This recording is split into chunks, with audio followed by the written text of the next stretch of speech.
大家好，今日準備嚟大角咀拍下啲嘢俾大家睇下。經過呢個旺角道天橋，發覺有個打卡點。今日雖然唔係假期，但係好多靚女喺度打卡。咁啊，當然要拍下啲俾大家睇下啦。係啦，就喺呢條天橋呢度。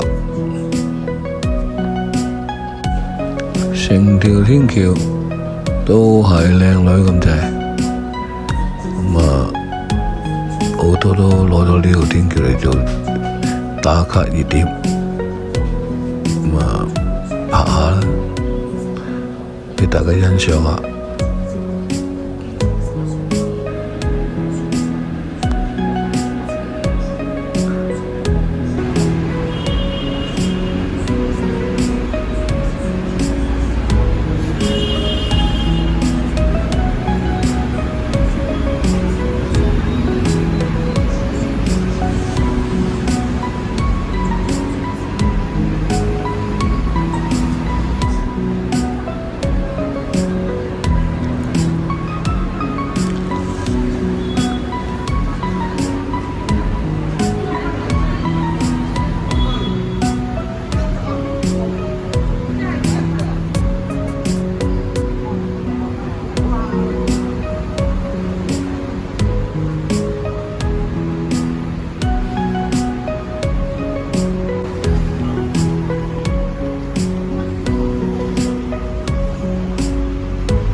拍完晒一輪啦，都差唔多啦，開始繼續大角咀嘅行程。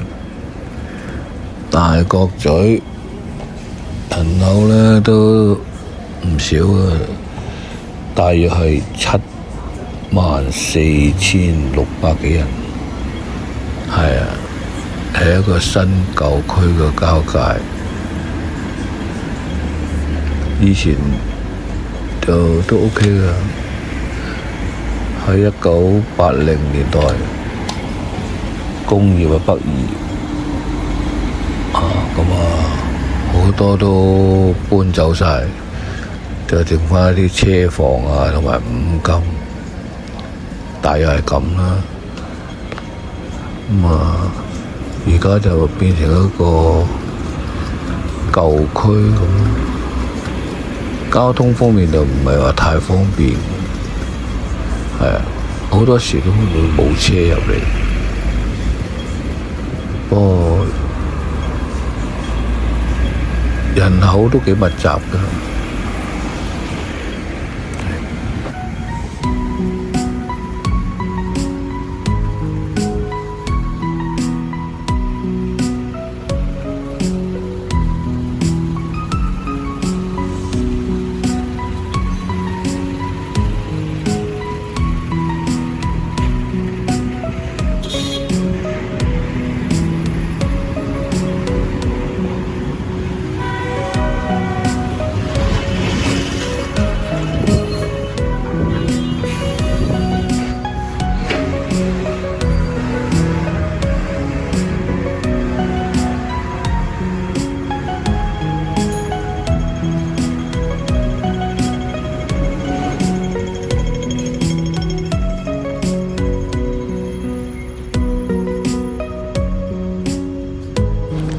呢度都有一啲綠化嘅設施，俾一啲長者喺度休息啊，享受下生活都幾好，係幾靚下。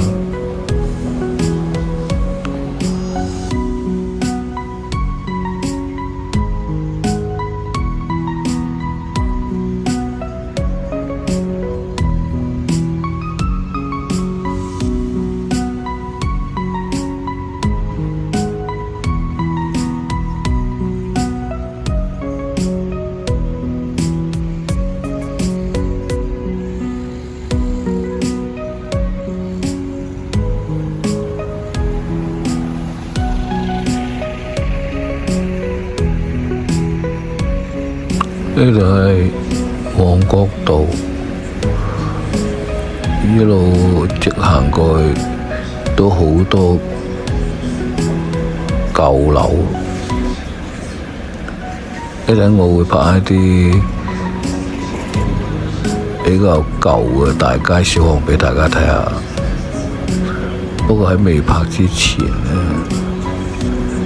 因為未食早餐，有少少肚餓，咁諗住呢行去前邊呢，就食返個早餐先。轉咗個彎嚟到呢度，有間翠苑，以前都叫到好似食過下。咁啊，今日再嚟幫襯啦，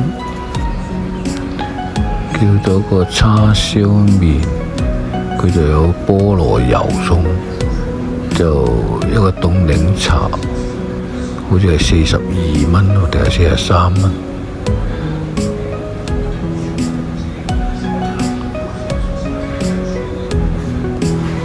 等咗一陣，凍檸茶就嚟啦。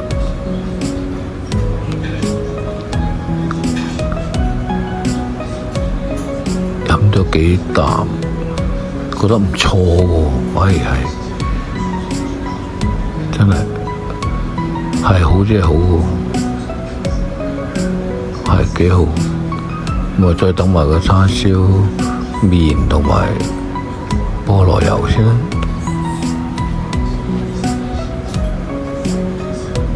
冇幾耐嚟齊啦，叉燒麵靚仔 ，OK。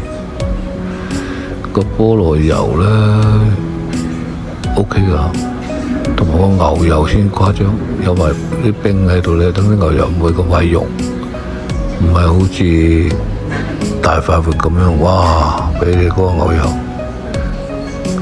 OK 啦。好啦，唔好講咁多，繼續嚟呢度拍俾大家睇。呢度就係松樹街同福全街嘅交界，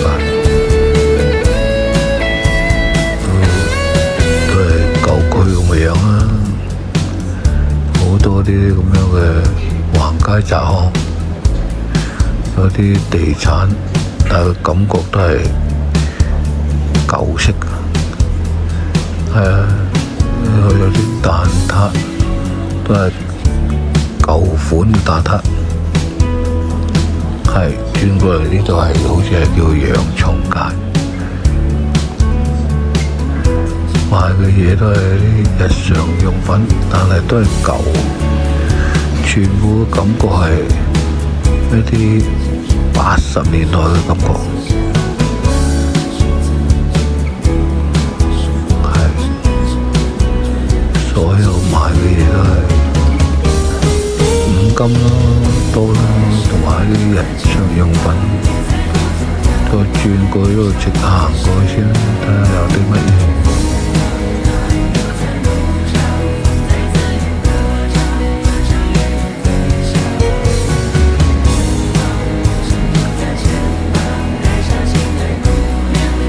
反而我見到前邊有間茶餐廳，有少少特色。個特色就係好多人喺門口食，呢個感覺我幾鍾意。係啊，我一路沿住呢度行過去望下先。咁啊，呢啲都冇乜特別介紹啊，都係五金鋪度。前邊有。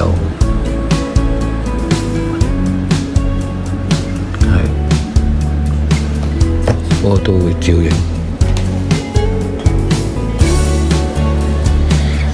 係啦。呢間茶餐廳雖然係嗰個感覺係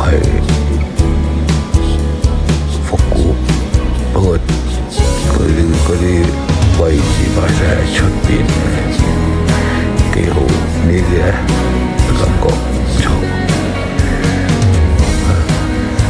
好多人都鍾意坐喺出邊，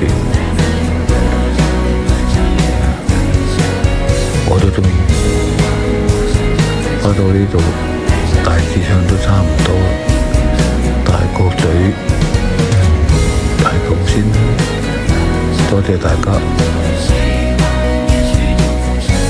你嘅訂閱係我嘅動力，我會每日更新其他影片上去俾大家睇，多謝大家。